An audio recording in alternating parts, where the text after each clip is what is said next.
sa katawan po ating beloved Colonel Ariel Querubin, isa sa magiting na sa ating sandatang Pilipinas sapagkat siya po ay Medal of Valor Award, maminamahal po iskat. Yan po kanyang natanggap na award and most decorated Filipino soldier. Nandito po ating beloved Colonel Ariel Querubin.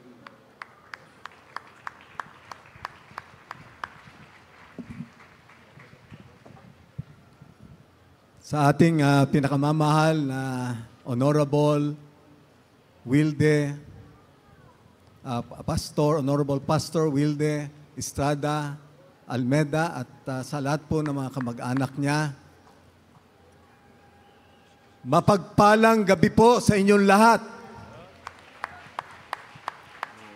Praise the Lord, hallelujah. Ako po ay nabubuhay o nasa inyo ngayon nabuhay kasi I am living on borrowed life for 34 years and 10 months. Namatay na po tayo pero napakabait po ng ating mahal na Panginoong Jesus. Amen. I had 67 shrapnel wounds, yung pancreas ko sumabog, yung portion ng left lobe ng liver ko, 6 feet sa small intestines ko binawas. Ganyan po kabait ang ating Panginoon at nandito po ako ngayon. At magbibigay lang po ng magandang testimonial dahil po sa ating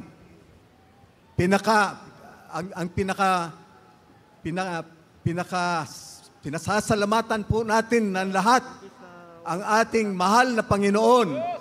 No?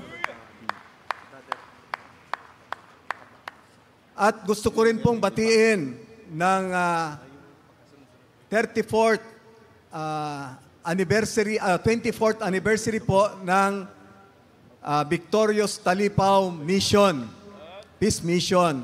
Noon po 2000 na yan, year 2000, nandun po tayo sa Kauswagan.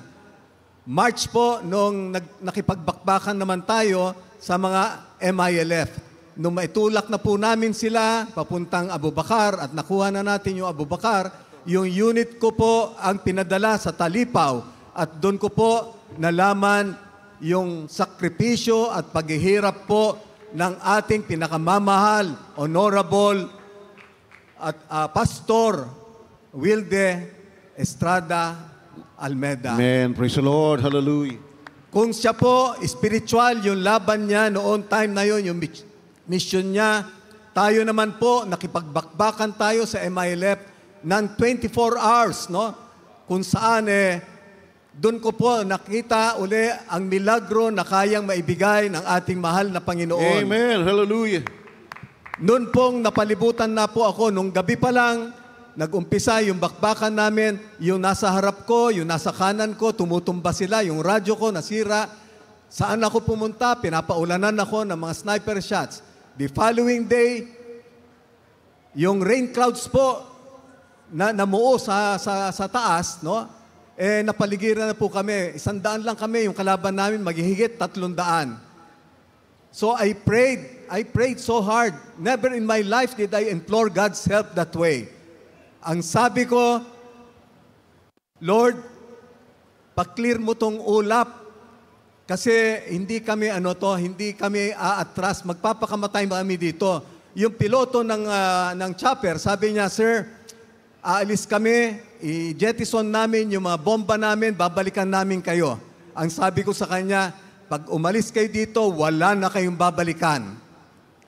So I prayed so hard. Never in my life did I implore God's help that way. And suddenly, nag-clear po yung ulap. Ang sabi nung piloto, Sir, saan po kayo dito? Binigay ko sa kanya yung location ko. Habang pababa siya, pinaulanan siya ng 50 caliber ng kalaban. Nung sumunod, binagsak yung bomba ng OB-10, naglundagan yung mga rebelde, sigurado ko mas marami silang casualties. But sabi ho nila, isang milagro yung nangyari kasi bakit nag-clear yung ulap. Ganon po kabuti yung ating Panginoon. Amen. Praise the Lord. Yan po yung marami pa po akong kwento sa inyo na pwede hong makuha ninyo na lesson ba kung paano po ako sinalba ng ating Panginoon. I have outlived the life of a cat, no? So mahigit siyam na po akong muntik mamatay. Ilang beses ako muntik mamatay, nasubukan ko na rin namatay. Pero mabait po ang ating Panginoon. Ang sabi ho ni Boy Abunda, no, na-interview niya ako, Manong, sabi niya, meron ka bang anting-anting? Ang sagot ko po sa kanya, alam mo, Boy, malakas lang ang pananalig ko sa ating Panginoon. Amen. Praise the Lord. So yan po ngayon ang Ariel Kerubin, dating berdugo. No, nakalaban po lahat ng armadong grupo sa Pilipinas in actual combat. No? 2 beses din po nakulong, 2 beses nabigyan ng amnesty, namatay. All for love of God, country, and people. Amen. So yan po ang buhay ng Ariel Kerubin. Madali lang naman nyo masundan. I-google lang ninyo, naandun na po yung pangalan ko. Again, ang aking double honor and respect po kay Honorable Pastor Wilde Estrada Almeda at sa kanyang mga kamag-anak po. Saludo po ako sa inyo. Amen. Praise the Lord.